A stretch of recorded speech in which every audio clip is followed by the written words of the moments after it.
اعوذ باللہ من الشیطان الرجیم بسم اللہ الرحمن الرحیم رب اشرح لی صدری ویسر لی امری واحلل عقدۃ من لسانی یفقہوا قولی۔ سورۃ حاقہ آیا 41۔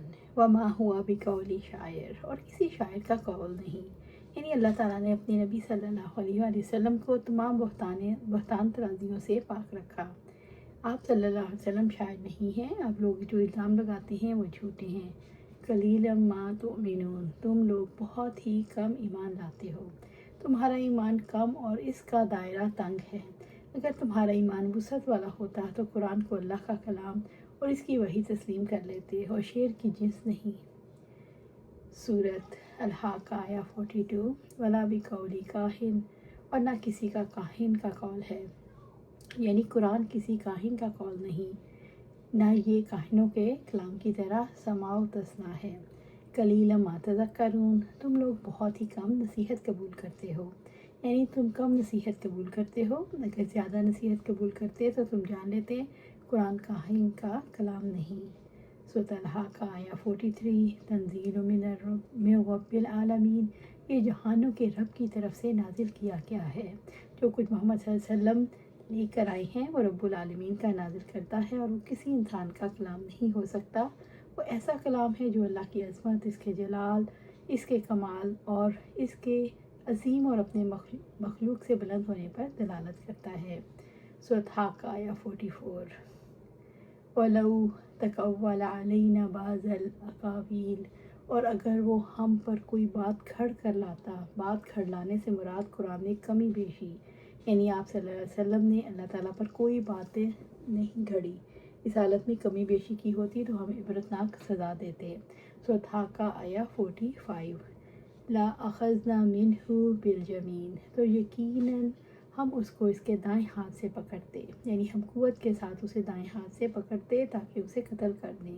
یہ دستور ہے گردن مارنے کا، جلاد اس کا ہاتھ پکڑ رکھتا ہے اور اپنے بائیں ہاتھ میں تاکہ سرک نہ جائے۔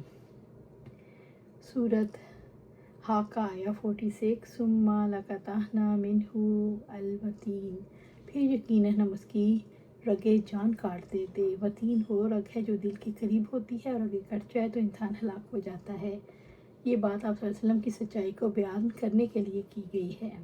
سورۃ حاقہ آیا 47۔ فما منکم من احد عنہ حاجزین، پھر تم میں سے کوئی بھی اسے روکنے والا نہ ہوتا، یعنی کوئی ہماری مزاحمت نہ کر سکتا اور نہ کوئی ہم سے چھڑا سکتا، یعنی کوئی اس بات پر قدرت نہیں رکھتا کہ آپ صلی اللہ علیہ وسلم کو اللہ کے عذاب سے بچا سکتا۔ نعوذ باللہ۔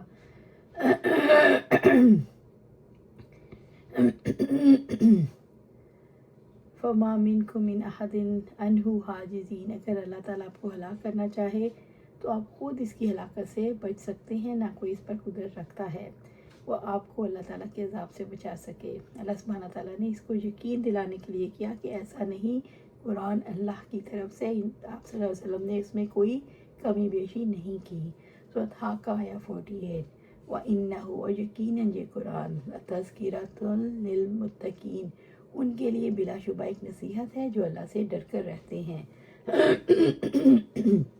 وہ اپنی دین و دنیا کے مسائل کے بارے میں اسے عبرت حاصل کرتے ہیں، پس وہ اس کی معرفت حاصل کرتے ہیں اور اس پر عمل کرتے ہیں، چنانچہ ان کو عقائد دنیا، اخلاق حسنہ اور احکام شریعہ کی یاد دہانی کراتا ہے، پس علماء ربانی، عباد عارفین اور ائمہ مہدیین بن جاتے ہیں۔ سورۃ حاقہ آیا 49۔ وَإِنَّا لَنَعْلَمُ أَنَّ مِنْكُم مُكَذِّبِينَ، اور یقیناً ہم ضرور جانتے ہیں بلا شبہ تم میں سے کچھ لوگ جھٹلانے والے بھی ہیں۔ قرآن تو ایسی کتاب ہے جو کمال درجے کی وضاحت کرنے والی ہے، اس کے باوجود بعض لوگ نہیں مانتے۔ سورۃ حاقہ آیا 50۔ وَإِنَّهُ لَحَسْرَةٌ عَلَى الْكَافِرِينَ، اور بلا شبہ یقیناً کافروں کے لیے پچھتاوا ہے۔ جن لوگوں نے قرآن سے رہنمائی حاصل نہیں کی، اس کے احکامات کو نہیں مانا، وہ ثواب کھو بیٹھے اور شدید عذاب میں مبتلا ہوں گے۔ سورۃ حاقہ آیا 51۔ وَإِنَّهُ لَحَقُّ الْيَقِينِ، اور یقیناً وہ بالکل یقینی حق ہے، یعنی یہ یقینی حق ہے جو ثابت شدہ ہے۔ ابو ہریرہ رضی اللہ تعالیٰ عنہ بیان کرتے ہیں کہ آپ صلی اللہ علیہ وسلم نے فرمایا، اپنی آنکھوں سے معاملہ دیکھنے والا اور صرف خبر سننے والا بالحاظ اطمینان برابر نہیں ہوتے۔ سورۃ حاقہ آیا 52۔ فسبح باسم ربک العظیم، چنانچہ اپنے رب عظیم کے نام کی تسبیح کریں، یعنی اللہ کے اوصاف سے، اللہ تعالیٰ کو ان کے اوصاف سے پاک جانے جو اس کے جلال کے لائق نہیں، اور اس کے اوصاف کا ذکر کر کے اس کی پاکی بیان کریں۔ ابو ہریرہ رضی اللہ تعالیٰ عنہ نے بیان کیا کہ آپ صلی اللہ علیہ وسلم نے فرمایا، دو کلمے ایسے ہیں جو اللہ تبارک تعالیٰ کو بہت پسند ہیں اور جو زبان پر ہلکے ہیں اور قیامت کے دن اعمال کے ترازو میں بوجھل باوزن ہوں گے۔ وہ کلمات ہیں سبحان اللہ و بحمدہ، سبحان اللہ العظیم۔ اور جب آپ صلی اللہ علیہ وسلم کسی ایسے سوال سے گزرتے، آپ صلی اللہ علیہ وسلم فرماتے، جب آپ صلی اللہ علیہ وسلم تعویذ والی آیت پر سے گزرتے تو آپ صلی اللہ علیہ وسلم پناہ مانگتے۔ آپ صلی اللہ علیہ وسلم قرآن مجید کرنے والے کے نام مبارک کی پاکیزگی بیان کرتے رہیں، سبحان ربی العظیم۔ آپ صلی اللہ علیہ وسلم نے سورۃ نساء شروع فرمائی، پوری سورت پڑھی، پھر آپ صلی اللہ علیہ وسلم نے سورۃ آل عمران پڑھی۔ یہ کب کی بات ہے؟ 2 رکعتوں میں پوری فرمائی، پھر آگے چلے۔